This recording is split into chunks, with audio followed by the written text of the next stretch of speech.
In a desolate wasteland, Rick gets launched several feet across the floor during a fight, and he is seriously worried that he may die. Just then, his mentors emerge from the smoke, and rather than administer some first aid, they praise him for improving so much over the past 2 years of training, so he should have no problem with the E-rank adventurer exams now. And the praise is nice, but he still needs medical attention. Normally, the adventurers in this world are all young people due to all the strain that it would put on a person's body, but there are still some adults who never give up on their dreams, and that's why Rick is still trying to take the entrance exam. He walks up to the reception desk and asks for his exam ticket to be issued. But while the receptionist is confirming his details, she happens to recognize Rick and excitedly reminds him that used to know each other. Rick doesn't recognize her at first, but he soon recalls that he last saw her 2 years ago. They used to be co-workers, and she was really shocked when Rick resigned from his position out of nowhere, but even more so when she heard that he quit his job to become an adventurer. Rick is a little embarrassed since people in their 30s like him usually wouldn't apply to become adventurers. Normally, you'd start at G-rank in your teens and work your way up to E within a year or two. The receptionist asks what Rick has been up to these past 2 years since she hadn't heard from him at all.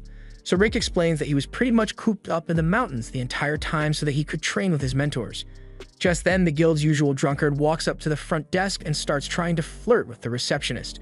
But when she tries to decline because she is still obviously working, the guy doesn't take no for an answer, so he starts getting a little rough with the receptionist.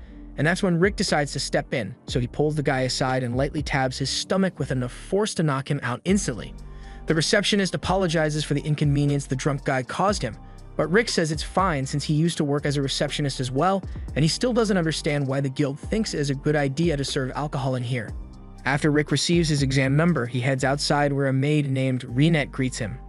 She asks if Rick is done with his registration, and Rick confirms as much, thanking her for waiting for him. And while he says this, he is intently staring at Renette's huge jiggly puffs. She calls him out on this, so Rick tries to change the subject and talk about how excited he is for the exam. Back inside, the other adventurers are in shock at the handprint that was left on the drunk guy's armor, and that armor was made of dense steel, so whoever did this must be seriously strong. Just then, two guys walk in and recognize the drunk guy from a mugshot they saw a while back. His name is Domold, and he is an A-rank adventurer who's wanted for 30 counts of assault. The receptionist knows that Rick is the one who did this, but if he was really able to take out an A-rank adventurer, then he may be overqualified. In the meantime, Rick is getting a physical exam done, and its height is measured to be about 5'8", but the physician are surprised Rick is taking this test when he's already 32 years old. After that, all the examinees are led to the next room where they are instructed to place their hands on the crystal ball to measure their mana. They will glow depending on the level of mana a person possesses, so the others touch it, they get varying results with the highest being a C. But when it's Rick's turn, the orb barely lights up at all, so the examiner gives Rick an F on his mana exam. The other candidates begin mocking Rick for having such a low mana score as he leaves, but once the examiner calls for the next candidate to step up, the orb spontaneously shatters. The next test is one to measure the candidate's offensive abilities, so they are instructed to strike the green rod as hard as they can. It is a special slime bag that can absorb a lot of impacts, so they don't need to worry about damaging it. Rick remembers training with a slime bag once, and at the time, one of his mentors told him that he had to be able to destroy a golden slime bag with nothing but his fists.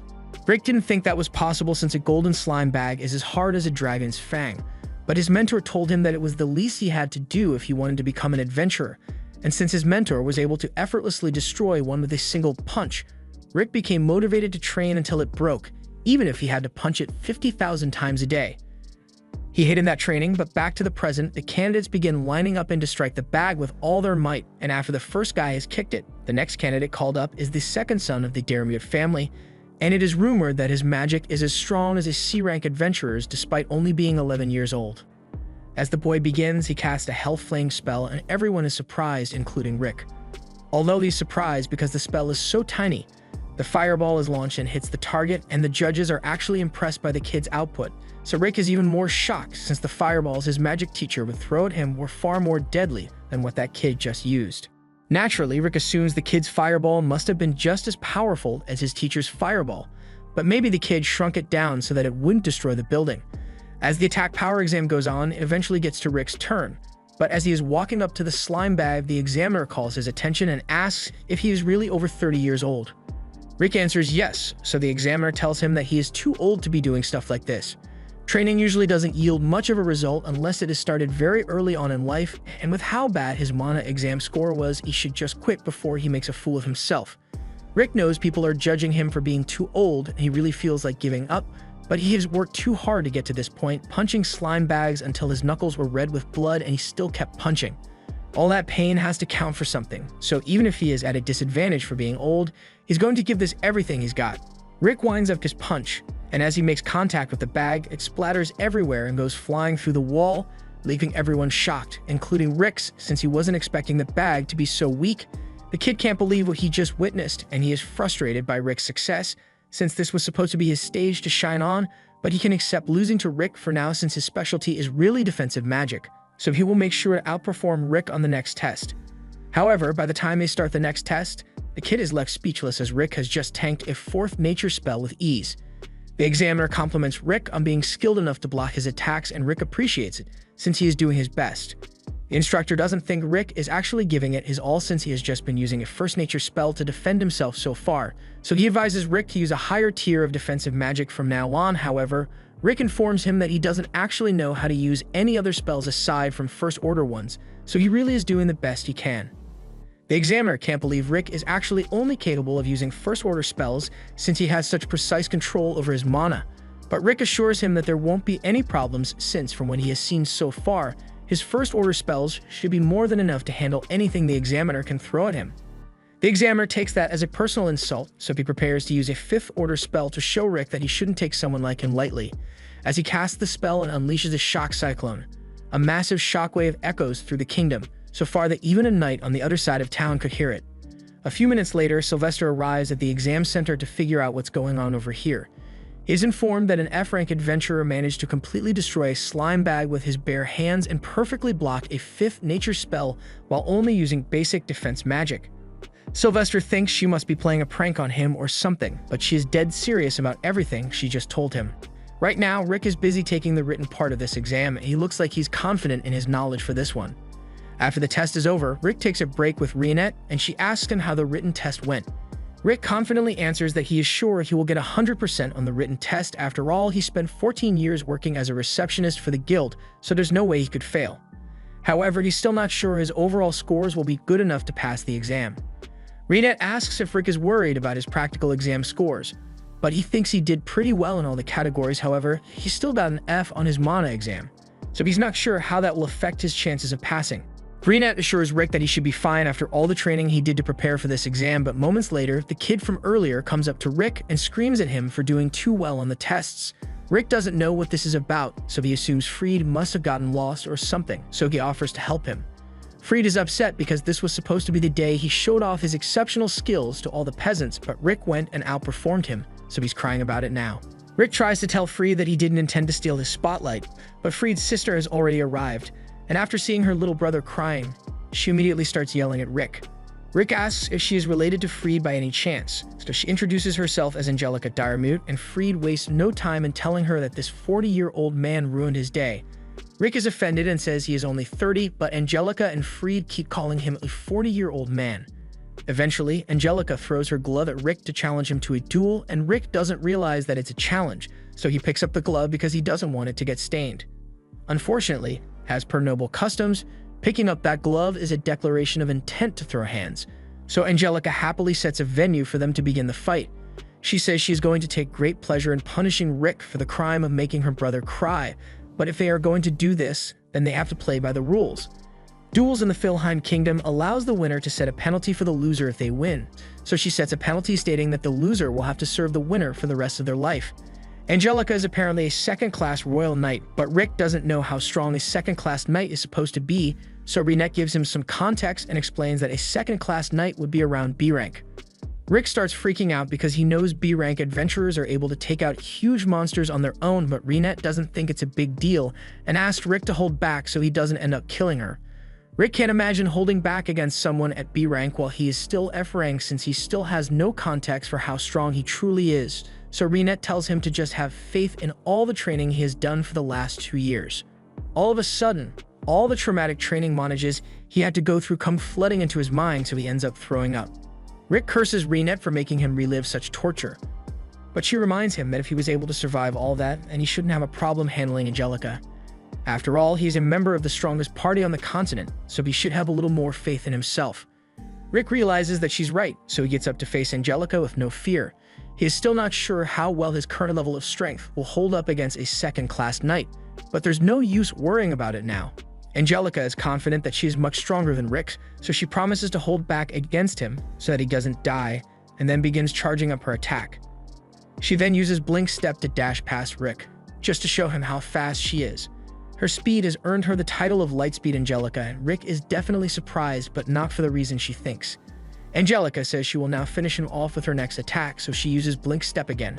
But as she's approaching Rick, he can't believe what he's seeing because Angelica is moving so slow. The power scales must have been high on copium if they thought she was worthy of the Lightspeed title, because she is moving slower than his normal running speed. Rick easily dodges her strike, and Angelica can't believe it since it should be impossible for an F-rank adventurer to keep up with her speed. In fact, only first-class knights have ever managed to react to her speed, so she rationalizes it by saying Rick just got lucky, but she won't let it happen again. She uses Blink Step once more, but in Rick's eyes, she is still moving really slow, so he wonders how she could have possibly made it to B rank like this. He is starting to realize that he may actually be pretty strong, but just as he is getting ready to dodge Angelica's attack, she trips on a rock and briefly unlocks the vertical B-blade attack.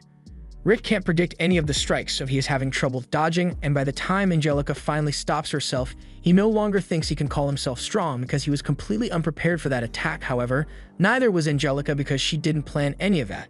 She tries to play it cool and tells Rick she's impressed that he managed to dodge her last attack because she totally meant to do that, but that just means she will have to go even faster to overwhelm him. She uses her special technique, which allows her to move 3 times faster than normal. But even though she is 3 times faster, she is still pretty slow to Rick. However, he chooses not to attack carelessly since he doesn't know what kind of tricks she might have up her sleeve, so he dodges instead, and Angelica is left flabbergasted that Rick can still keep up with her. She can only use that technique 2 more times before she runs out of energy, so she gives it everything she has and goes for one last desperate attack. However, she trips once more, so Rick tries to intercept her with a punch and ends up blowing a hole in the ground. Angelica realizes that she would have died from a punch like that if it had connected, so she is terrified of Rick and questions who he really is. Rick just says he is a former receptionist turned adventurer. He is eager to continue his fight with Angelica, so he climbs out of the hole to face her again, but Angelica immediately surrenders so she doesn't end up getting killed. Rick doesn't understand why she is giving up, but her surrendering makes him the winner, and as per the penalty Angelica set, she now has to serve him for the rest of her life. Angelica had forgotten all about that penalty, so she does the only thing she can think to do and runs away. Rick doesn't really care about the bet, so he doesn't chase after her, and the results of the exam will be coming out soon, so he needs to go back to check if he passed. This is when Reinette tells Rick that the rest of his mentors will be coming to check on him, and Rick starts freaking out because their presence always spells trouble. Rick and Reinette head back to the exam center for now, and they are told that the results will soon be announced through their exam tickets. If you pass, your ticket will glow blue and you will be allowed to move on to the second stage of the exams, but anything else would mean the candidate has failed. Rick is really worried that he might have failed the exam, so Reinette tries to reassure him that he did well on the exam. Rick thinks Reinette is nice for trying to make him feel better, and if he were 10 years younger, he would totally marry her. But she also has her scary side as she threatens to triple his training if he somehow managed to fail. Just then, Rick's card begins to glow, so he picks it up in anticipation, and he is elated to discover that he has successfully passed the first exam. He leaves the hall with Reinette, but as he steps outside, a dreadful stench fills his nostrils. He looks over and sees this rich dude walking straight up to Reinette, and he immediately introduces himself as the eldest son of the Diremute family, Raster Diremute. Rick has had to deal with 2 Diremute family members already, but this time Raster isn't here for Rick, he's here to shoot his shot with Reinette. Rick tries to introduce himself to Raster, but Raster wants nothing to do with a muscular middle-aged man, so he goes back to talking to Reinette and tells her that he is deeply in love with her jugs. Sorry, he meant to say personality, and wants Reinette to come with him so that she can become his second wife. This is where Rick draws the line since he can't lose Reinette to someone like Raster, so he steps in front of Reinette and says she is his girlfriend, so Raster has no right to shoot his shot anymore. Raster looks down and notices that Rick is holding an exam card, which means he must still be F rank, and he finds it hilarious that someone as old as Rick is still at the lowest rank. Rick tries to defend himself by saying Raster is a little too old to be taking the exam as well since he looks like he's at least 25, but Raster just laughs and tells Rick that he isn't here as an examinee. He already passed this test back when he was 14, so he's actually an A-rank adventurer, and he is here as an instructor for the second part of the exam. Believing he has asserted dominance over Rick, Raster turns back to Rionette and asks her if she would like to join him for dinner, but Rionette shuts him down and says the only man she'll go with is Rick, especially with the ungodly amount of perfume Raster sprayed on himself. Raster is enraged and can't accept that he won't be getting Rionette to go with him, so he swears that if he ends up in charge of Rick's exam, that he will make sure Rick suffers as much as possible. And that definitely going to make Rionette love him instead totally. After Raster walks off, Rick prays that he doesn't have to deal with him during the exam, but then he notices that Rionette is still clinging on to him, so he jumps back in embarrassment. He apologizes to Rionette for calling her his girlfriend all of a sudden, but Rionette says he doesn't need to be sorry about it since he did it to get rid of Raster, and it made her really happy. Meanwhile, Raster's stewing in rage because he couldn't get Rionette to be his second wife, and he lost her to a middle-aged man at that. Just then, his two siblings come running up to him and Fried says an old man was messing with him during the exam, while Angelica complains that the same old man beat her in a duel and wanted to make her his servant, even though she is the one who made the bet to begin with. The way they say it makes it sound like they didn't do anything wrong, so Raster is outraged that someone would dare to humiliate his family like this, but when he learns that the one who did this is Rick, he gets a wicked grin on his face because he now has an excuse to get payback. A while later, the mock battles are about to begin, and Rick is really nervous about it. Rionette asks him to make sure he holds back during the exam, but Rick still believes he is weak, so he doesn't understand why he would have to hold back against people who should be stronger than him. And he still has to worry about Raster since it would be terrible if he was the one in charge of his test. Just then, Rick and Rionette bump into a man named Lynx, and he says he will be the one in charge of Rick's exam, and Rick instantly begins celebrating because that's one more thing he doesn't have to worry about. Lynx goes on to say that he is surprised that Rick would want to switch jobs to an adventurer at his age, but it's not like he is saying it's a bad thing. In fact, he believes it is inspiring that Rick still has the determination to work toward his dreams, and he can relate since they are similar in age. Lynx became an adventurer back when he was 24, but in the 20 years since then, he has only been able to achieve B rank. But if he wants to accomplish his goals, he would need to get to A rank. Seeing Rick work so hard has motivated him to do his best as well, and he is excited to test Rick in the upcoming mock battle, but he won't be going easy on him. However, around the corner, we see Raster lurking with devious activity on his mind. As Rick and Lynx part ways, Lynx walks down the dark stairwell, and out of nowhere, Raster shows up behind him with a proposal which doubles as a threat. At the same time, Rick and Rionette are waiting in the locker room, and Rick seems to be in a much better mood than he was earlier, and it's all because he got Lynx as his instructor. However, a moment later, someone comes in to announce that Lynx has mysteriously fallen ill, so he won't be able to act as an instructor anymore. In his place, Raster has been assigned to take over Rick's exam, and Rick starts freaking out. Rionette mentions that Raster must have pulled some illegal strings to get this to happen, and since he is related to Angelica and Fried, he may be holding a grudge against Rick. The other examinees in the room begin talking about how terrible it is to have Raster as your instructor for the exam, and while he may be a dignified member of the Daremute family, he is also known for how much he enjoys beating up F-rank adventurers. Every single year, he picks a particular adventurer to mess with and does everything in his power to make them fail, which is bad news for Rick since Raster definitely hates his guts right now.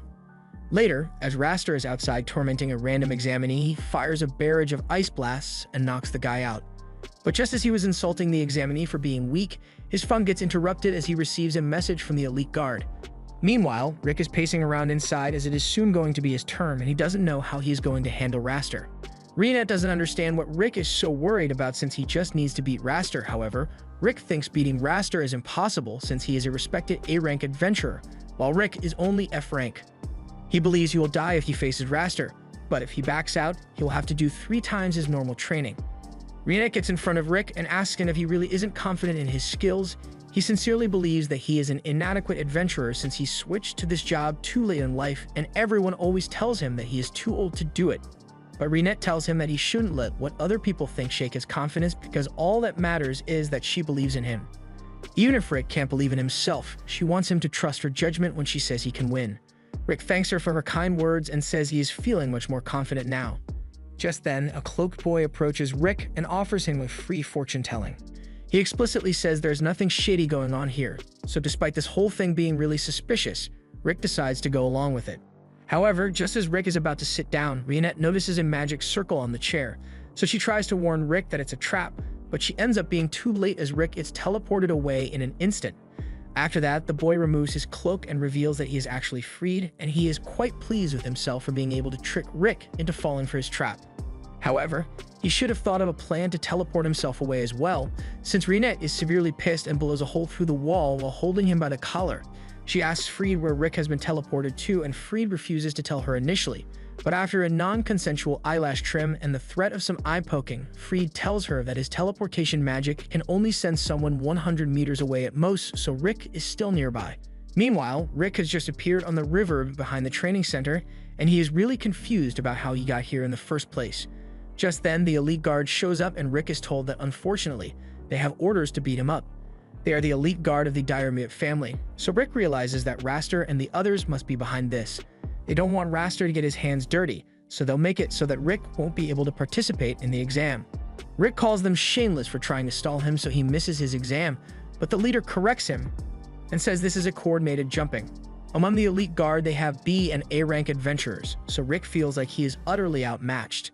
As he is contemplating what to do, he notices some people standing on the ledge nearby, and upon taking a closer look, he realizes that they are the senior members of his party, and they scare him more than the elite guard.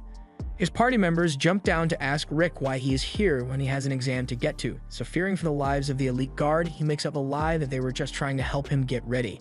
Rostin offers to join them if they are doing training, but Rick knows how hellish training with Broston is, so he tries to warn the leader of the elite guard to get everyone to leave before they get themselves killed. The leader doesn't take him seriously and tells his team to kill Broston, but as one of them tries to slash Broston on the head, the sword shatters to pieces, and Broston is just standing there stone-faced. He commends the guy for strengthening his body well, but he is disappointed that he failed to strengthen his weapon enough so that it wouldn't break. The guy gets angry and decides to use his fists instead, but that goes about as well as you would expect since Broston just grabs his hand and squishes it until it turns purple. However, Broston tells him that he doesn't need to worry since he has healing magic to restore his mangled hand to normal. The leader of the elite guard is starting to realize that he might have screwed up by attacking these guys and finally seems to be grasping how powerful they truly are. While all this is going on, Nezette asks Rick if the elite guard are really here to pick a fight with him. Rick confirms it, so Nezette says he will handle it for him in a peaceful manner. He then proceeds to pull out his Super Fire Barrel Mk3 rifle and fires at all the people within range, leaving them limp on the ground. Rick yells at him for killing everyone when he said he would resolve this peacefully, but Nezette asserts that none of them are dead yet, probably. One guy tries to take Alice as a hostage to gain the upper hand, but he has no idea just how badly he just messed up. Even Broston tells him that he had better back away from her slowly if he doesn't want to die, but the guy doesn't listen and hits Alice to get her to shut up, and his fate was sealed once he did that because Alice proceeds to vaporize him. The other members of the elite guard can't believe what just happened, but the leader has figured out exactly what's going on, so he tells them that the vampire girl is a prodigy who is the world's strongest mage despite only being 10 years old. Alistair Drackle. Mizet is a dwarf who is so skilled that he can make technology no one has ever seen before, and Broston is an orc with incredible strength and wisdom. They are all S-rank adventurers, meaning they possess strength beyond common sense, and on top of that, they are part of a party which consists entirely of S-rank adventurers or Chalcom Fist. The leader never thought he would get to see such powerful people in person, so now that he has, he decides to do the smart thing and retire from the elite guard effective immediately. However, the rest of the guys who didn't quit ended up having to deal with Alice, so Rick just tries to ignore all the screams of pain and focus on his exam. Rick makes it back to Reinette after she has dealt with Freed, and they soon find Lynx, who has been badly beaten. Earlier, Raster cornered Lynx and asked him what his dream was, and when Lynx answered that he wanted to build a school for the kids back in his village, Raster said screw those kids and beat Lynx up for daring to have a dream. Raster did this so that he could get to Rick, and Rick is insanely pissed about it. So while he was scared before, he now has nothing but determination to beat Raster's ass. But before that, this is Adolf, and he's going to tell us about the 4 cores of power in this world. They are strength, dexterity, magic capacity, and magic control. And it just so happens that Adolf was born with a special ability to tell exactly how much power a person possesses by looking at them. To demonstrate, he looks at a random examinee and sees that the guy is a total weakling, so expectedly he gets taken out by Raster immediately. On the other hand, Raster is a powerhouse with most of his stats going into mana capacity, so it hurts a little for Adolf to look at him since scanning strong people strains his eyes. As a result, when he took a look at Rick, he straight up went blind. Meanwhile, in the stands, Rick's former co-worker goes up to Rionette and introduces herself as Elisa Granger and says she had seen Rick with Rionette the day before, so when Rionette tells her that she's part of Rick's party, Elisa is overjoyed to hear that Rick has new friends, and since everyone was getting ready to watch Rick's test, Rionette invites Elisa to join them. She happily agrees and walks over to the seats, but she is shocked by Brosnan being here since he's an orc. Mizette invites Rionette to sit next to him, but she politely declines since Mizette is guaranteed to harass her if she sits anywhere near him. Just then, Mizette notices the girl standing behind Rionette and asks who she is, so Rionette introduces her as Rick's former co-worker and Elisa greets them all. Mizette notices the huge personality Elisa has, so he eagerly offers her the seat next to him, but Rionette isn't going to let Elisa fall victim to Mizette's perverted intentions. Just then, Rick steps out into the arena, so Brosnan asks Rionette how she thinks Rick will do in the exam. She confidently says Rick will pass the exam without incident, but Elisa doesn't think it'll be that easy. She says Raster is an A-rank adventurer, and he is known for using excessive force to beat down the E-rank adventurers, but if Raster is just A-rank, then Brosnan is sure Rick won't have any trouble. As the fight is about to begin, Angelica and a badly injured Freed cheer for Raster to teach Rick a lesson, and Raster intends to. He doesn't know how Rick managed to escape the guys who were meant to beat him up, but they are nowhere near as strong as him. Rick asks Raster why he became an adventurer, and Raster answers that he just did it for the status since so long as he has a high rank, he gets to beat up rookies for fun. He doesn't actually have to put himself in any danger, and he can show his adventurer card anytime someone questions his authority. If his reasons are truly so shallow, then Rick says he refuses to lose to him no matter what. Raster begins by firing a level 1 ice spell at Rick, and he intentionally misses, but Rick didn't move an inch. He mocks Rick for being frozen in fear, but the real reason Rick is standing still is because Rionette had advised him to use the first minute of the battle to calm himself and observe Raster's movements. Raster is getting ready to attack Rick for real this time, so he casts a level 3 fire spell at Rick, and Rick is impressed by Raster casting such a spell so quickly, but he has to keep observing so he can't dodge it. The fire blast hits Rick head-on, and while Elisa is really worried about him, Rick turns out to be perfectly fine. Brosnan tells Elisa that Rick is strong enough that a blast like that has no chance of damaging him. He explains that of the 4 cores of power, mana capacity must be trained from an early age, otherwise one loses all hope of growing in that category. It usually has a limit of about 20, so since Rick became an adventurer at the age of 30, his mana capacity is really low, which is why he puts so much effort into training the other areas.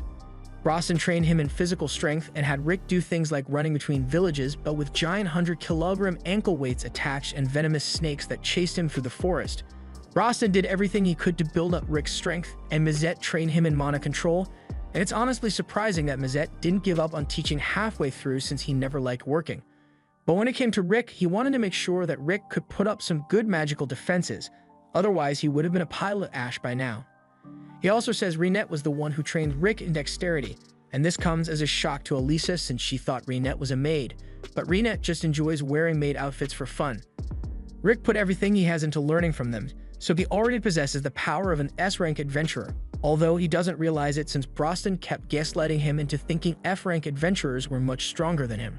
As Raster is about to cast another spell, he begins insulting Rick and Lynx for being too old to stick around in the adventurer business. And as he says this, he throws every elemental attack in his skill tree at Rick. By the time he's done, he believes Rick must be dead or at least severely injured, but to his and his siblings' horror, Rick survived all of that without a single scratch. Raster is starting to get annoyed by how resilient Rick is, so he decides that he will finish Rick off with his bare hands. He casts a strengthening spell on his hands and feet before rushing in to attack Rick, but as he throws a punch, Rick counters with a punch of his own and blows Raster back. Rionette's advice really paid off since Rick has watched Raster for long enough that he now sees the truth. While Raster does have a larger mana capacity than him, that's all he has. He never took the time or effort to truly refine his powers, so he has the potential to be stronger than Rick. But as of this moment, Rick understands that he is stronger than Raster. Raster tries to pass off Rick's successful counterpunch as a fluke, so he's going to get serious and cast a full incantation spell to take Rick out. But while his spell looked pretty impressive, Rick was able to block it with one hand and even insults Raster for his sloppy spell execution. Elisa doesn't understand how Rick could possibly block a spell of that level with his low mana capacity. So Mizette explains that Rick learned to have great control over his mana use, so even though Raster has more mana, Rick can use 100,000 times less mana to match Raster's spell casting. Raster's confidence is starting to falter, so he tries one last attack to prove that he's stronger, but Rick is far too fast for him and delivers a punch that forces Raster to use Iron Body defense magic. By this point, Raster has realized that Rick possesses far more power than the average E rank, but he still claims that he has just been getting lucky with his attacks up to this point. But Rick isn't falling for any more gaslighting. He knows that everything up till now has been a result of his strength, and on top of that, Rick didn't even use any strengthening magic, yet he was able to overpower Raster after he used it to attack. Raster realizes he can't bluff his way out of this, so he asks Rick how he managed to become so strong when he possesses very little mana, but Rick feels insulted that Raster thinks he used some cheap trick. He was thrown into a dragon's lair and wasn't allowed to leave until he defeated it. He got blasted over and over with extremely powerful explosions, and then he was forced to swim through a swamp of monster goo until he choked on it. Elisa can't believe Rick survived all that, but in reality, Rick didn't survive, but since Broston's healing magic is so powerful, as long as it was applied quickly, no matter how many times Rick ended up dying, they always brought him back to life. That's how he managed to exceed his physical limitations. And it is honestly surprising how well Rick handled it, since none of them had any regard for his safety, so if Mazette lushed him off a cliff for training and he died, they just called Broston to heal him. The same thing happened with Alice's training and Rionette's training, leading to several life-ending injuries. Raster doesn't believe any of it, though, since even if there was a way for Rick to train like that, what reason would he have to willingly put himself through hell like that? Rick says he has a dream of eventually killing the world's strongest monster, Kaiser Alcippide.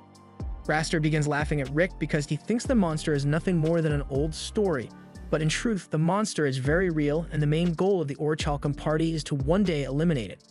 Raster doesn't believe the monster exists and calls Rick dumb for believing in a children's story, but Rick doesn't care if Raster doesn't believe him, since his mission has nothing to do with him. Raster is tired of listening to Rick's stories, so he says he will now end this fight once and for all and uses a level 7 binding spell to hold Rick in place. He then begins the chant for the strongest spell he has available, the level 8 Yggdrasil Vine Mech. With this, Raster believes the fight has been won, since there's no way Rick would be able to overpower a spell this powerful. However, Rick begins charging up a level 1 air shot to fight back.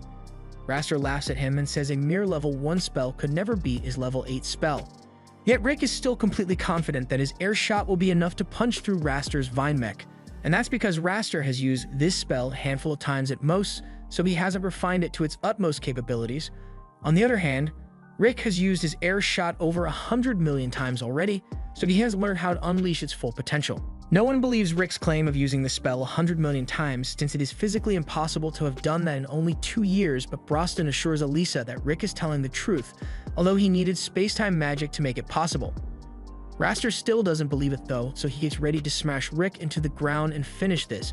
But as he gets ready to punch, Rick effortlessly snaps the binds on his arms and legs and clashes with Raster. Raster is certain that he has won now that he has landed his attack, but then his mech started crumbling from Rick's power, before finally being shattered to pieces and sending Raster flying off into the stands, and he is still alive, but his pride definitely isn't. Hardly anyone can believe what they just saw, as an F-rank adventurer just defeated an A-rank, although Rick's friends totally expected this outcome. After Rick returns to the locker room, the other go to meet him and congratulate him on winning his fight, especially Elisa, who is really impressed by how strong he has gotten. Rick finally understands that he is really strong, and he doesn't know why he didn't realize it sooner, but he thanks his friends for training him so well. They tell them there's no need to thank them so formally, and instead they should all go out to celebrate at a bar. But before that, Rick hears the voices of Raster and his siblings entering the room, and Raster is clearly feeling the pain from Rick's punch, but he refuses to get treated for it. As Rick sees him, he starts telling Raster that there's a reason he lost the match today. Raster doesn't want to hear any mockery from Rick, but Rick is trying to give him some genuine advice, so he tells Raster that while he was training, he limited the number of techniques he would use in order to master them fully, so if Raster wishes to grow stronger, he should refine a single technique until he tells like he's going to die, but he doesn't have to follow the advice if he doesn't want to. Rick says he has high hopes for Raster's future as an adventurer, and it looks like Raster has finally learned some humility, since he silently walks past Rick and tells him that when the time comes for Rick's next promotion exam, Raster will make sure he is strong enough so that he doesn't lose a second time. Raster then leaves and his siblings follow after him, but before leaving, Angelica lowers her head to apologize for all the trouble she caused Rick, and then she helps Raster walk out. After that, the E-rank exams have officially concluded, so an announcement is made for the candidates who passed. As the numbers are called, Rick eagerly waits to hear his own, and meanwhile, the others have already started a preemptive celebratory feast for him since they are sure there's no way he will fail. Rick ends up passing his exam, but he seems a lot more calm about it than Rinette expected, and it's because he has a lot of stuff to think about. Rick recalls a time in his childhood when he read a book about a hero fighting the ultimate monster, Kaiser Alcipete, in order to obtain the Akashic Records, but ultimately, that hero failed to defeat it, so he left the Akashic Records to be found by future generations of adventurers. This was the moment Rick first decided that he wanted to become an adventurer just like the one in his storybook, but his mother wasn't too keen on him becoming an adventurer since the job is pretty dangerous, so she nicely tells Rick that she would be more at ease if he chose a different career. However, Rick's father was much less nice about it and told Rick that he should get a real job before throwing his life away as an adventurer. One day after a checkup, Rick was congratulated by his physician who tells him that he possessed an innate skill.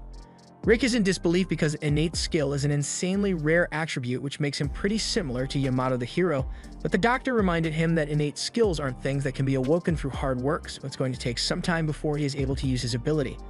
However, Rick was still every bit as happy as could be since this brought him one step closer to being able to declare himself as a successful adventurer to his parents.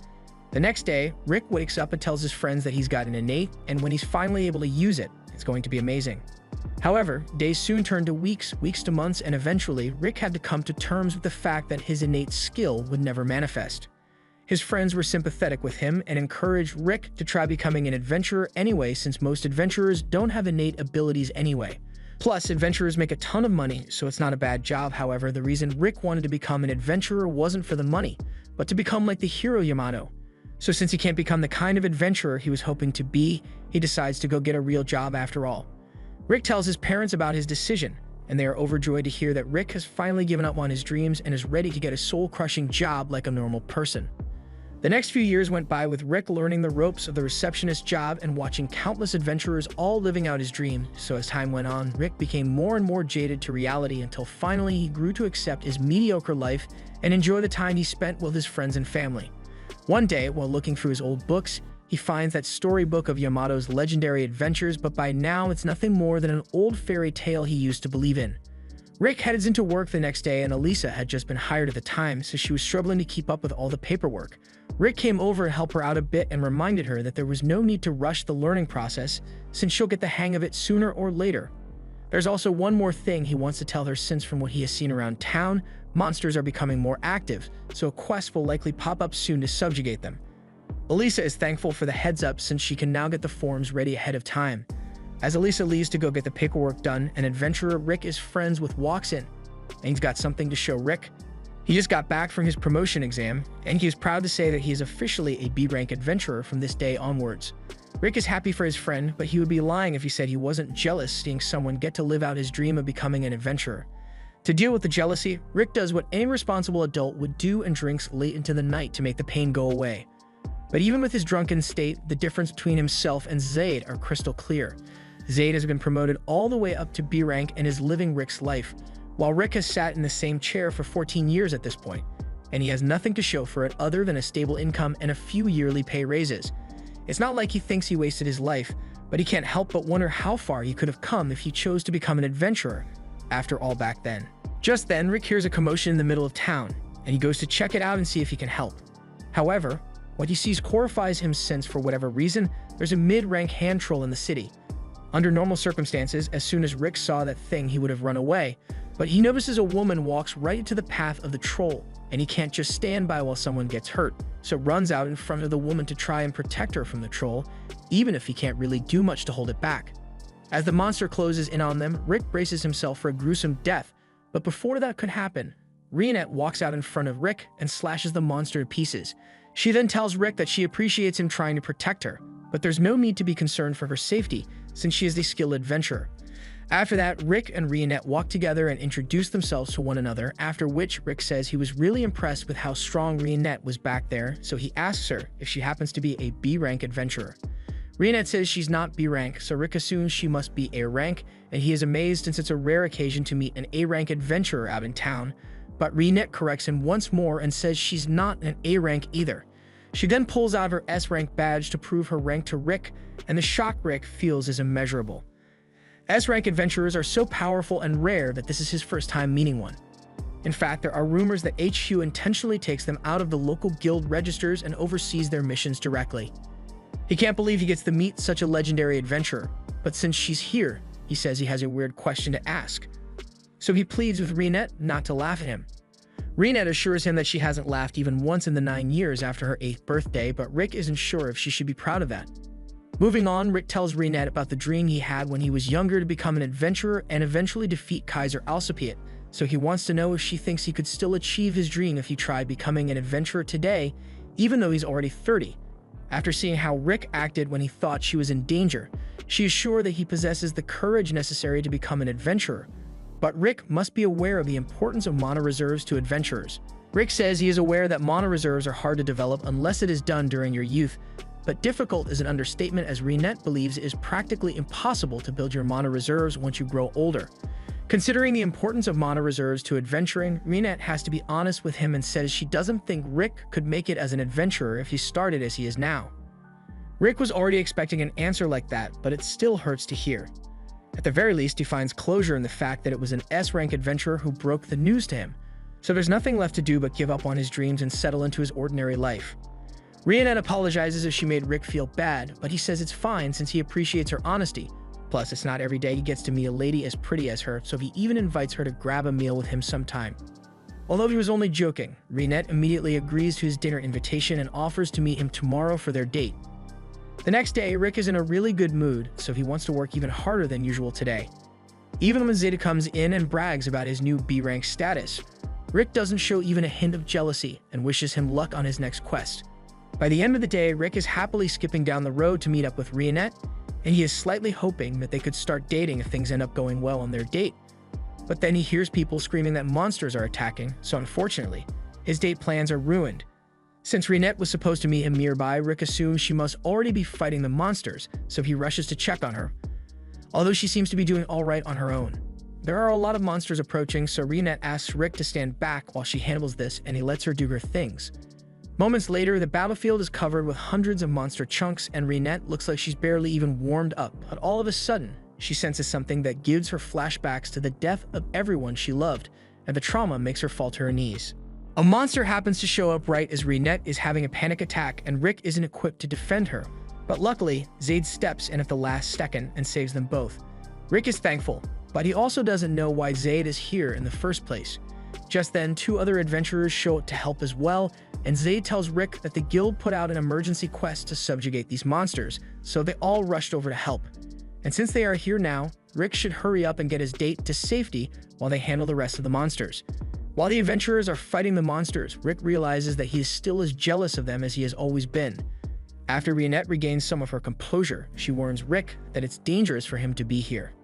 Rick tries to reassure her that the B-rank adventurers will be able to handle the rest of the monsters, but Reinette says they won't be strong enough to handle what's coming. She tells Rick that there's a dragon nearby and she won't be able to fight it due to years of unaddressed trauma that causes her to lose control of the magic within her body whenever she senses a dragon.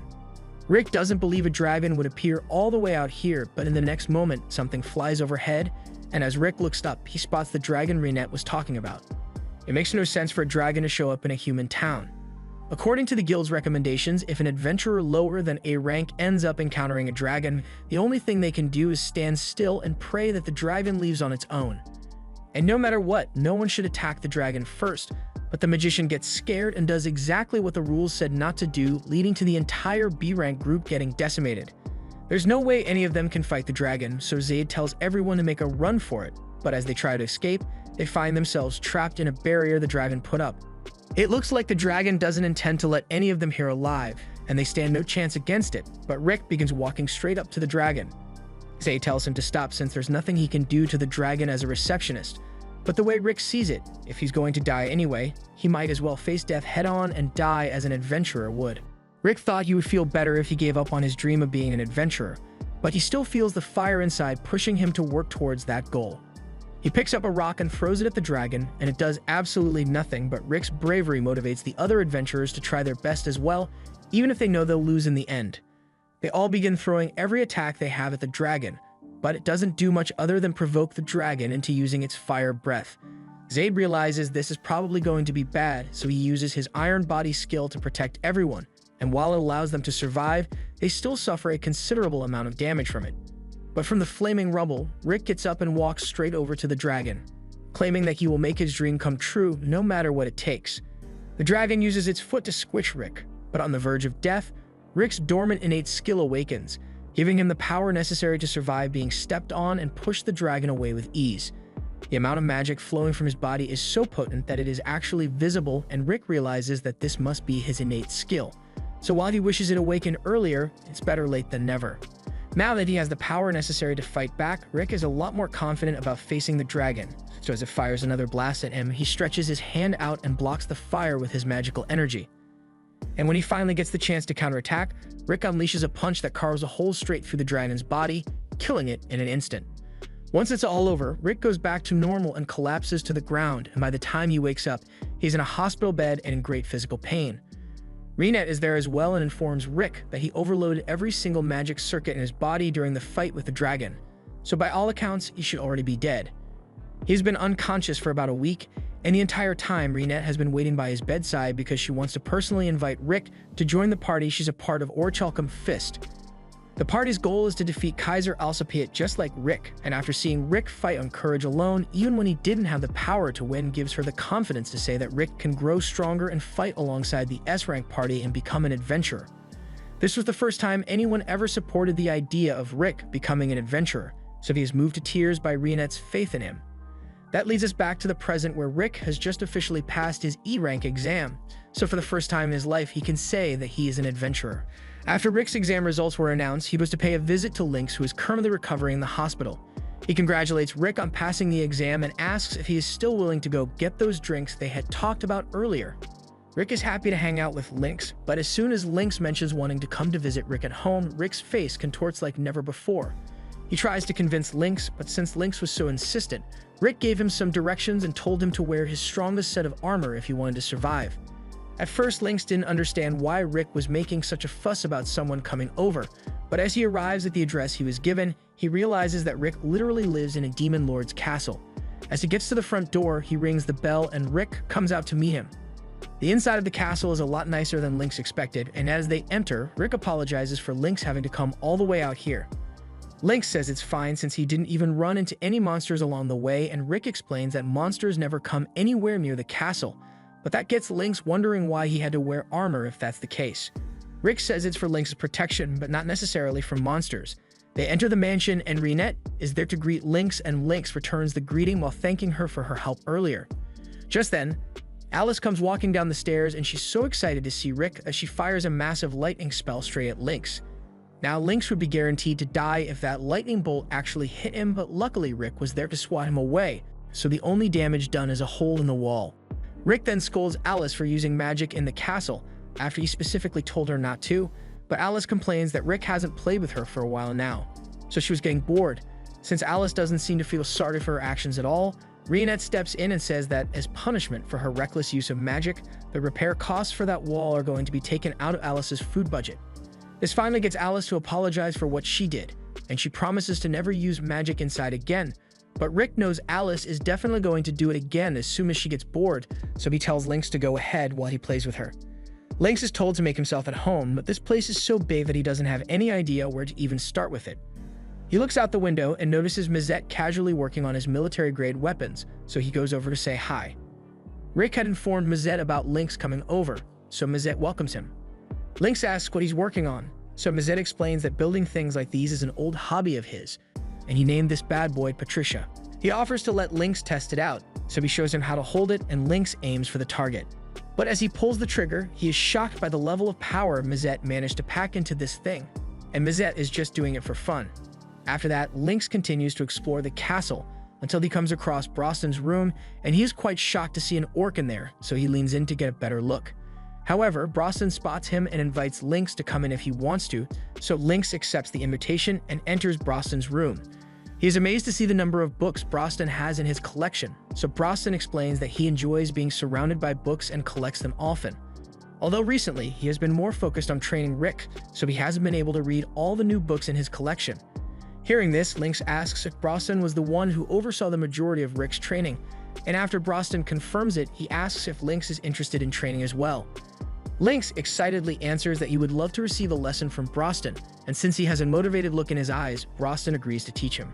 After Rick is done playing with Alice, he goes looking for Lynx so they can grab some drinks together. However, to his horror, he is informed by Mazette that he saw Lynx heading into the forest with Broston, and Rick knows exactly what training with Broston is like, so he's insanely worried about Lynx's safety. Meanwhile, Lynx is currently falling off the edge of a cliff with huge weights tied to his ankles, and as he goes over the edge, he is convinced that this is the day he dies, so he begins saying goodbye and apologizing to his daughters for not being able to make it home. But as he was plummeting to the ground, he thankfully lands on top of the belly of the boar Reinette was going to use to make dinner for everyone. After Lynx gets down, he sincerely thanks Reinette for saving his life, and from the weights he was wearing, Reinette can already tell that Broston was the one behind all this. Lynx confirms this and tells her that Broston told him to run down the cliff with weights attached to his feet, and before Lynx even had a chance to process the absurdity of his order, Broston had already pushed Rick off the edge of the cliff.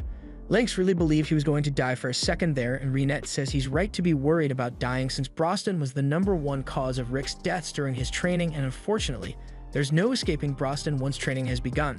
So Lynx gets dragged off into the forest to continue his deadly training. By the end of the day, Lynx is still alive, but he's totally drained. Rick asks why Lynx would agree to train with Broston even after knowing what he put Rick through to train him, but Lynx didn't think it would be that bad since Broston said he would give Lynx some light training. But that's where Lynx went wrong because Rick already learned the hard way that you can never trust what the others say. Never trust Broston to go easy on you, never trust Alice to behave herself, and never trust Mazette to take his job seriously. The others don't think it's that big of a deal since they've always been this way, and Broston can always just bring Lynx back to life even if he dies, so he doesn't see a problem here. If anything, they say Rick is to blame for any trauma Lynx goes through since he is the one who invited him here in the first place.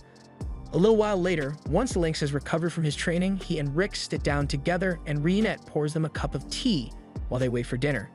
As she leaves, Lynx comments on how nice Reinette is, and on that note, he asks Rick how far his relationship with Reinette has gone. Rick tells him he doesn't have a romantic relationship with her. He's a boring man in his 30s and Reinette is 16, so he doesn't think it would work out between them. But from the way he sees Rick look at her, he can tell that Rick really likes Reinette, and age is just a number anyway, so there should be nothing stopping Rick from asking her out. In fact, Lynx is 20 years older than his wife, but the age gap never posed a problem in his marriage. Rick just needs to wait for the right moment to make his feelings known, and everything should work out for him and Reinette eventually. Later that night, Reinette is done making dinner for everyone, so they all gather in the dining room to eat. Lynx compliments Reinette on her stellar cooking skills, and everyone else seems to be enjoying the food as well, so they all ask Reinette to get them refills. Reinette is happy to oblige, so she gets up to go and get all the things everyone requested, and as she is leaving, Lynx leans over and tells Rick that this is the perfect chance to get some alone time with Reinette and further his relationship with her, so Rick decides to get up to help her. Once Rick is gone, Lynx wants to make some conversation with the others, so he asks them about Rick's inborn skill. Broston tells Lynx that Rick's skill is one that is activated by fulfilling certain conditions, so he isn't able to activate it at will. It would have been better if his skill was one that was always active or voluntarily activated, but even without it, Rick's power level is already S-rank level. But if his skill, Reckless Soul, were to activate, he would be able to surpass all of them easily. After Rick and Reinette return, Broston says he has something he wishes to ask Lynx. Since he works at Central, he wants to know if Lynx has heard anything about the magic stones known as the 6 Jewels. Lynx recognizes those as the ones from the Legends of Yamato, and they are necessary for the party to accomplish their goal of defeating Kaiser Alcipiade. Those jewels are used to open the door to the Source Spiral where Kaiser sleeps, and they only activate once every 200 years, but luckily, this is around the time when they should be giving off a lot of magical energy, so they want to know if Lynx has seen or heard anything about it. Lynx had thought the Legends of Yamato were just an urban legend, but if Rick and the others are talking about it so seriously, then the story must be true. He can't think of any information that would match the description of the jewels, but he can check the confidential information at the Central Agency to see if he finds anything.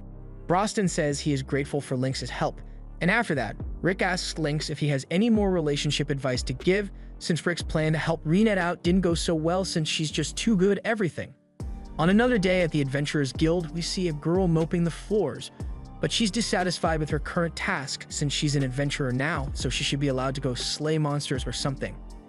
Just then, she hears some adventurers at the front desk asking for a quest, so she goes to check it out. Rick and the others are asking to take on a quest with a threat level of 82, but unfortunately, The guild master tells them that they can't take the quest. He is well aware that they are strong enough to handle the quest easily, but the rules say they need a party of 4 with at least 2 adventurers, A rank or above.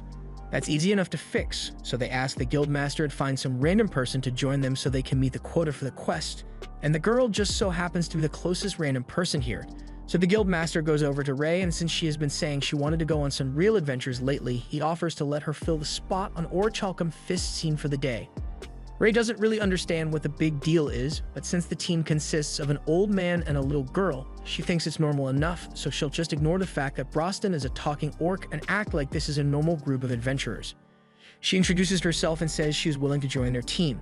They head out on the quest, and along the way, Alice says she senses something up ahead, so Ray asks if they are looking for something.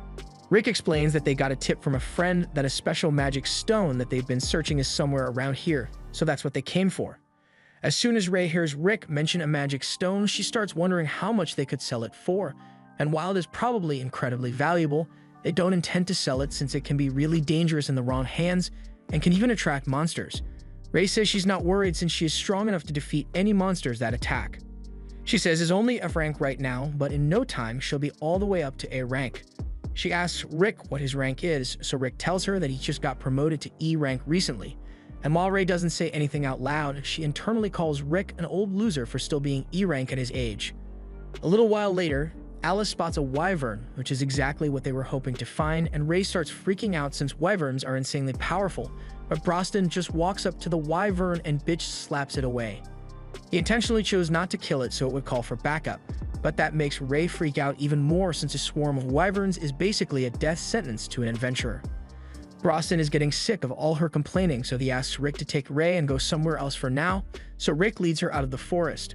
Along the way, Ray begins talking about how crazy it was for Broston to intentionally attract the attention of all those wyverns, but a couple seconds later, wyvern corpses begin crashing to the ground as Broston and Alice start slaughtering them. Ray is dumbfounded by what she sees, and while she is stunned, she nearly gets taken out by a red wyvern, so Rick pulls her to safety. A red wyvern is so tough that even A-rank adventurers struggle to defeat one. So Ray thinks they need to get out of there since she's F rank and Rick is E rank. But Rick just walks up to the wyvern and blows its head clean off his body with one punch, leaving Ray stunned once more. By the next day, Ray is deep in thought over what happened to her yesterday, and the guildmaster is glad to see she made it out alive. He tells her that Orichalcum Fist is the strongest party in the continent, and it is made up of adventurers who are all S-rank level. The whole experience has motivated Ray to train hard until she can eventually get to S rank, so she hands her broom to the guild master so she can start training immediately. But sweeping the floors is kind of her job, so guild master is not happy. Meanwhile, after returning from the wyvern hunt, Rick and the others were able to retrieve one of the jewels from the wyvern's den. And with it, Mizet is able to use magic to pin the location of the next jewel they need to find, and it looks like it's located in Heractopia, a large city known for its colosseums and strong fighters. 400 years ago, in a land mostly comprised of desert, a king named Alexander Heractopia built a colosseum where strong fighters could gather and face each other in battle. The king himself also participated in battles, and over the years he became the undefeated champion, with 10,000 victories and no losses. The popularity of the Colosseum gave rise to the Kingdom of Heractopia, and now the King Alexander Heractopia is immortalized as the kingdom's founder. Broston wishes he could have gotten to spar with Alexander at least once before he died. But if that happened, the whole kingdom would likely be blown away in the process. In Heractopia, being a fighter is a popular profession, but while Broston would love to learn more about this place, he thinks it would be a good idea to start looking for the item they came here for.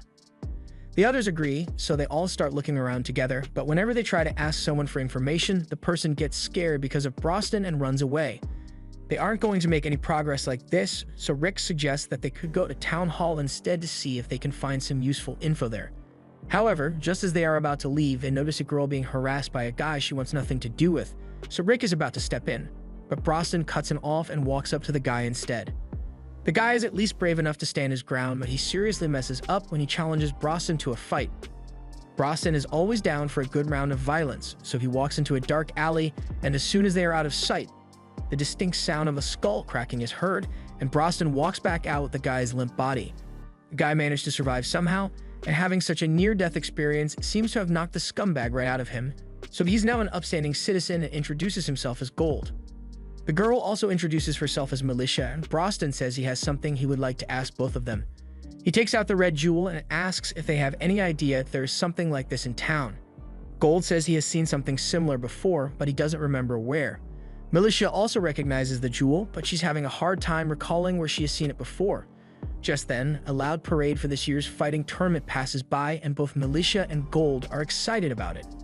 There are apparently only 2 more months before the King of Fists tournament officially begins, but Renette doesn't know anything about it. Gold explains that it is a tournament to decide the champion of all fighters, and it's so popular that they get over 500,000 spectators each year. The parade is being led by the 5-time champion of the King of Fists tournament, Kerwin Erwolf, and he is quite popular for his strength, so everyone here adores him. While watching their idol go by in the parade, Militia and Gold take a look at his belt, and that's when they notice that Kerwin's champion belt has the jewel Rick and the others are looking for.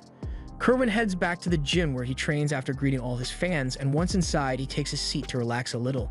The owner of the gym comes over to Kerwin and apologizes for making him do all these publicity stunts, but Kerwin understands that it is important to build up hype for the tournaments ahead of time. He also asks how Kerwin is feeling, and while he doesn't feel bad, he doesn't feel great either. Things have gotten pretty boring for him since he always wins the tournament without much of a challenge, so for once he would like to meet a worthy opponent.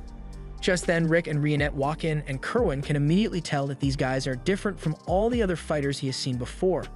The gym owner tells him it's bad manners for them to come in here uninvited even if they are fans, so Rick apologizes for barging in here unannounced, but he clarifies that they aren't here because they are fans of Kerwin, they are actually adventurers who came here in search of a particular gem. Rick is about to explain the whole story behind the gem, but then Broston comes in and cuts things short.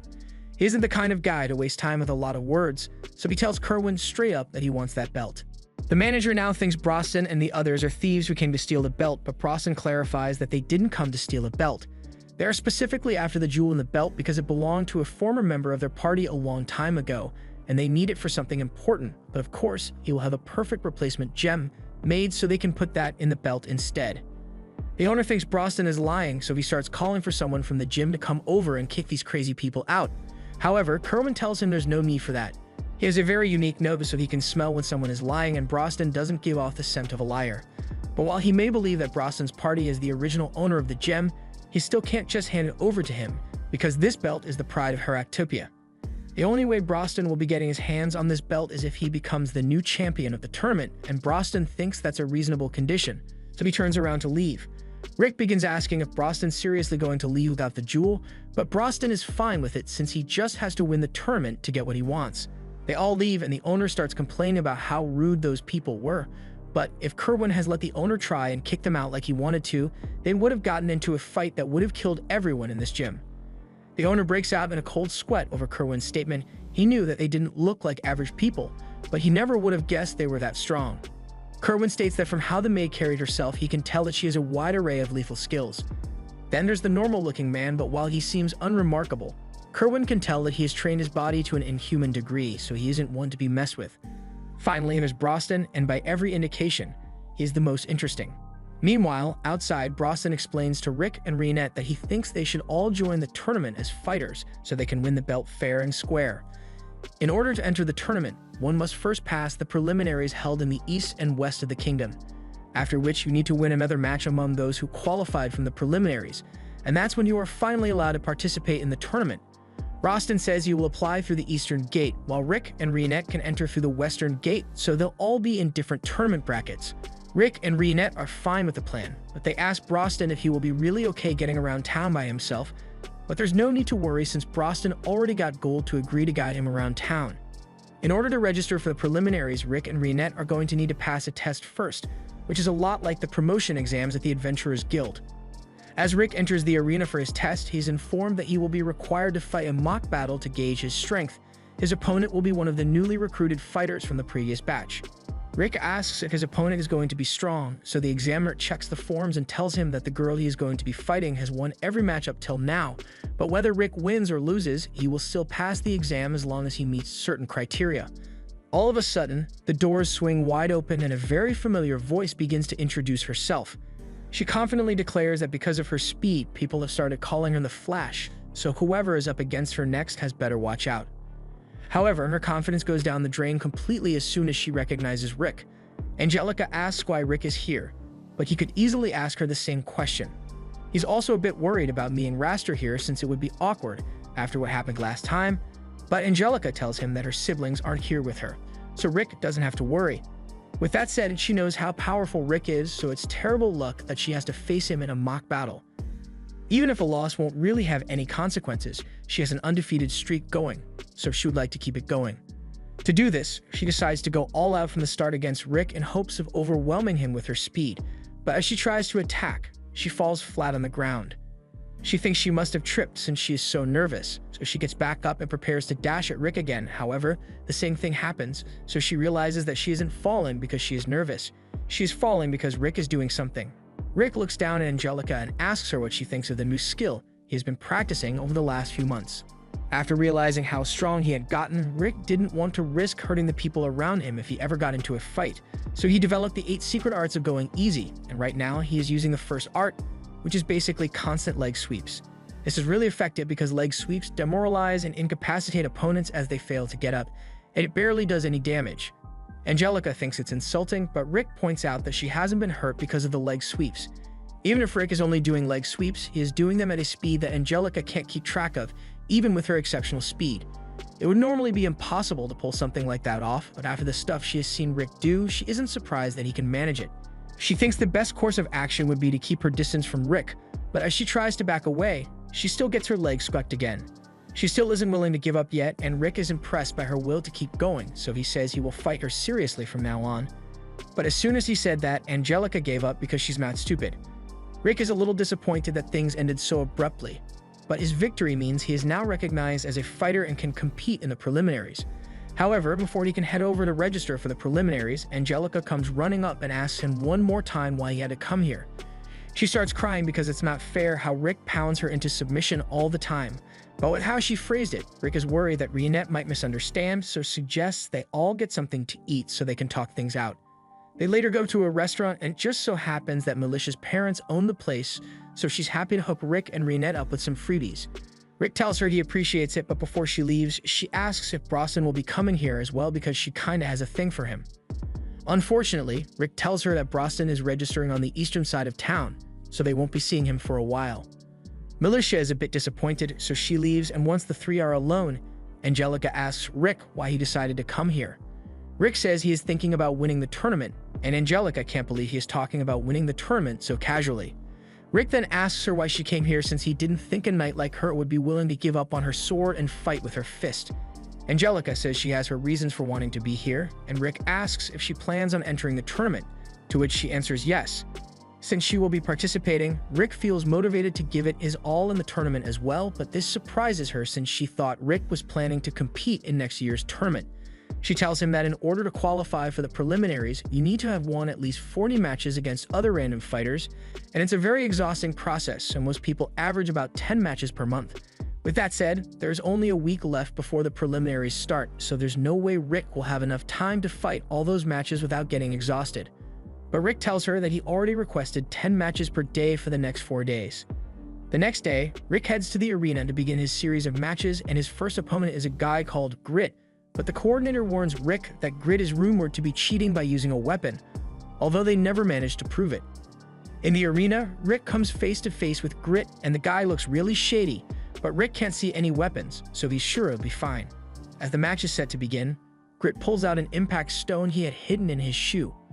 Impact stones increase the power of a punch dozens of times over, so as Grit punches Rick, the giant dust cloud is kicked up, but by the time things settle down, the only one injured is Grit, who now has 2 new elbows. Grit doesn't understand what went wrong since he was able to shatter boulders easily with the impact stone, but now that he has had his turn, Rick gets ready to attack using his secret art of going easy, so he throws a punch and misses intentionally so that the air force from the punch would knock him out instead, and this way, Grit won't suffer any fatal injuries. Everyone is left in shock at what they just witnessed, but with that, Rick's first match has come to an end, and it looks like the Tournament of Fists is going to be a real sight to behold this year. Rick and Reinette later go to watch one of Angelica's matches, and Angelica lives up to her title of the Flash by swiftly defeating her opponent after kicking him straight into a wall. After the match, Rick and Reinette congratulate her for successfully winning her 40th match, meaning she has officially met the requirements for to qualify for the preliminaries. Seeing her complete her matches motivates Rick even more to do well in all his matches, But Angelica still can't wrap her head around the fact that Rick wants to complete 40 matches in the span of 4 days. Rick still doesn't see what's so difficult about it. So Angelica points out that you are only allowed to register for 1 match per day at any given venue. And while there are more than 10 venues in Heractopia, some of them are really remote, even as far as 100 kilometers from any other venues, so traveling between venues in time for his matches should be practically impossible. However, Rick cuts off Angelica's explanation because he says he has a match over at the Green Hill venue soon. Angelica yells that there's no way he's going to make it there in time because that venue is over 30 kilometers away and even the fastest carriage won't be able to make it there in time. But Rick never said anything about taking a carriage. He's in a hurry here, so it's faster for him to just run. Angelica thinks that's a crazy idea, but as Rick takes a step and disappears into a dust cloud from his speed, she realizes that she doesn't deserve to be called the Flash anymore if Rick is this fast. While she's still coping with the loss of her identity, Reinette asks Angelica if she would like to go watch Rick's match, and sure, she definitely wants to, but even with her speed, there's no way Angelica could keep up with Rick. If that's the case, then Reinette offers to take her there instead, but Angelica is hesitant to agree since she has a bad feeling about this.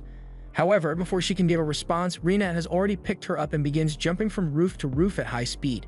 Angelica pleads with Reinette to go back to the ground, but Reinette doesn't want to take the roads since they are annoyingly complicated. Angelica eventually made it to the arena to watch Rick's fight, but she was so busy barfing that she missed the whole thing. Rick says he messed up on that fight since he still needs a bit of practice with making his attacks non-lethal. But you will have to practice later because for now, he has to get to his next venue and runs off. Angelica doesn't want to go through the terror of being carried by Reinette again, so she tries to back out of it, but Reinette has already grabbed her and is hopping through town again. Rick continues to win his matches effortlessly all across town, and Angelica suffers severe motion sickness from being carried everywhere by Reinette. Eventually, the 4 days are up, and Rick has officially qualified for the preliminaries by winning all 40 of his matches, so the next step is the leagues. Angelica is really glad she isn't in the same bracket as Rick, so she won't have to fight him for now. Reinette asks Angelica if she was hoping to win the tournament, and yes, Angelica would have liked to win since she's participating anyway, but if Rick is in the tournament, then her chances of winning are basically zero. On top of that, Broston is also participating in the tournament, and while Angelica has never met him, Reinette mentions that he is the one that trained Rick, so Angelica knows Broston must be even more monstrous than Rick is. But even if winning is impossible for her, maybe she can still get that guy to leave her alone by participating. Reinette asks what guy she is referring to, but Angelica doesn't want to explain, so she changes the subject and asks Reinette where Rick went. Reinette tells her that Rick went on a light 600-kilometer jog, but Angelica is no longer surprised by the absurd things Rick does. She asks Reinette how she can stand accompanying Rick all the time, but it has never once bothered Reinette. In fact, she kind of enjoys it. Angelica points out that at some point people are going to start rumors that she and Rick are lovers.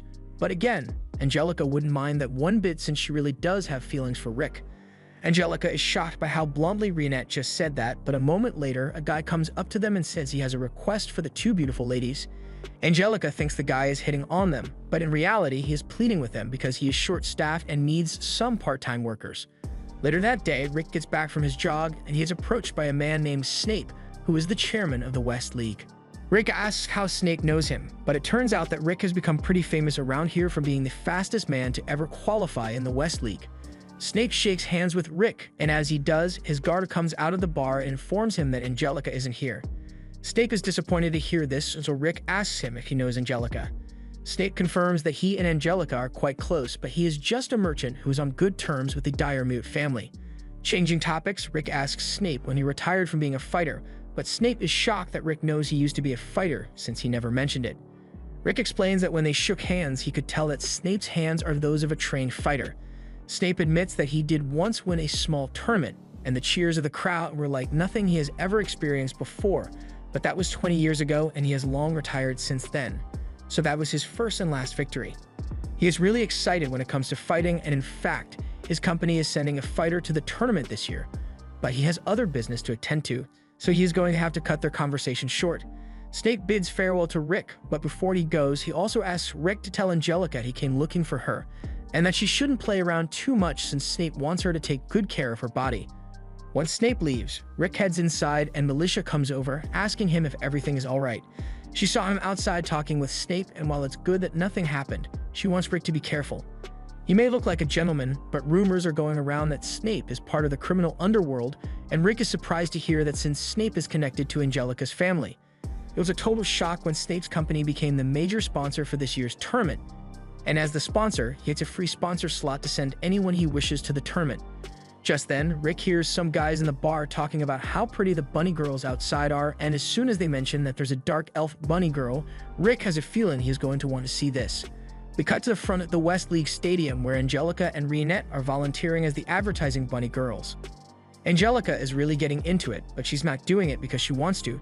She just couldn't bring herself to deny the man's request when he was so desperate. But Reinette says the only reason she is doing this is because Angelica agreed to do it too. The job's not too bad, but there are always going to be drunk idiots who don't know when to quit, and this guy seems to really enjoy harassing the bunny girls until they run away. But when he tries to grab Angelica's chest, first off, there's not much to grab, but he also receives a horrible beating from her. While she is still angrily stomping on his head, Rick walks up and he is shocked when he sees Angelica in the bunny outfit. Angelica is embarrassed and tries explaining that she is just doing this to help out a little, but Rick stops paying attention to her as soon as he spots Reinette, and you can literally see the sparks flying, but Angelica is just standing in the middle of it. Meanwhile, Kerwin's coach is reading the newspaper and he sees an article about Broston and how he completed all of his qualification matches in the span of 2 days. Kerwin comments that Rick seems pretty tame compared to the ogre, but he still managed to finish all of his matches in 4 days, so he is really excited for this year's fight.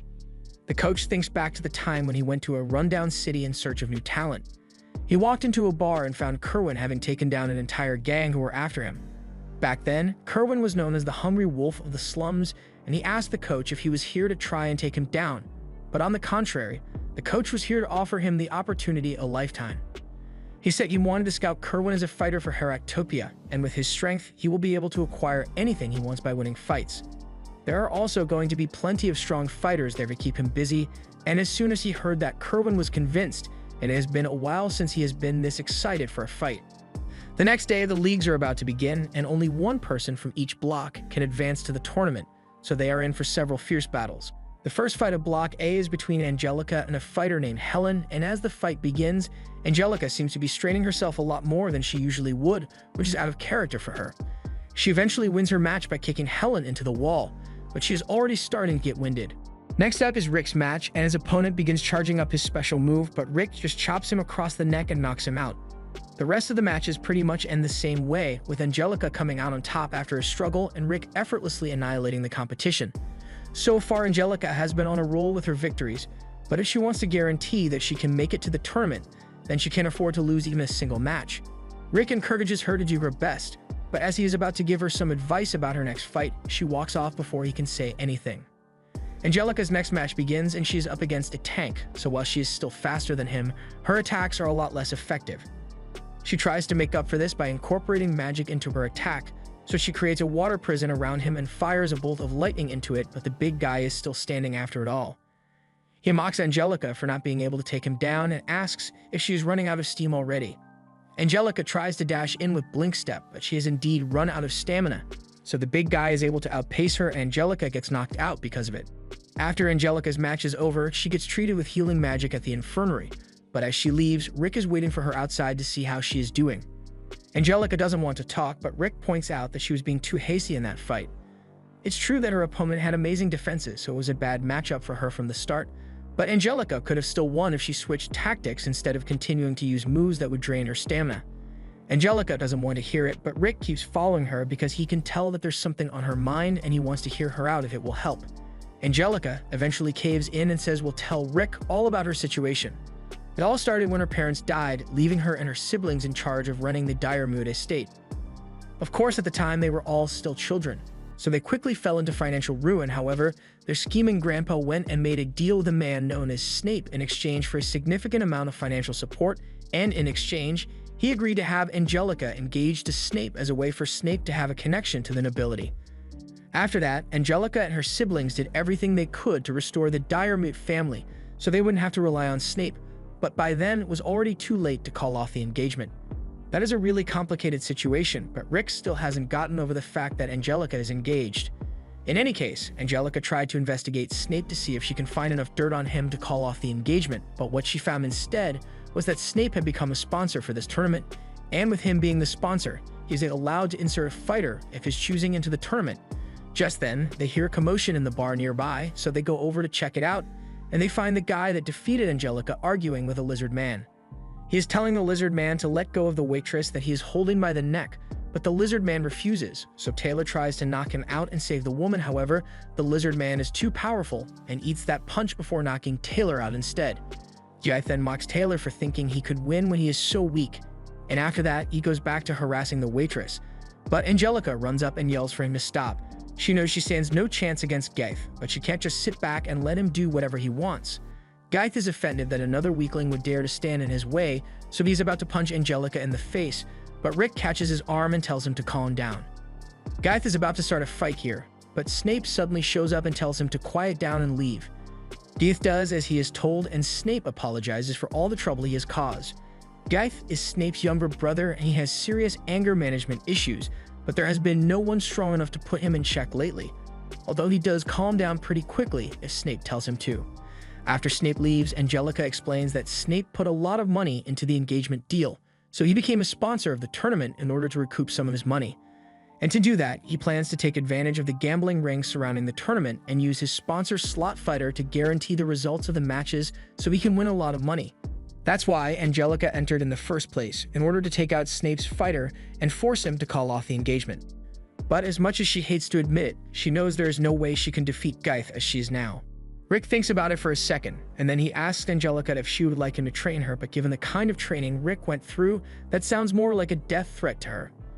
This was the end of episode 7. Subscribe to not miss the next part.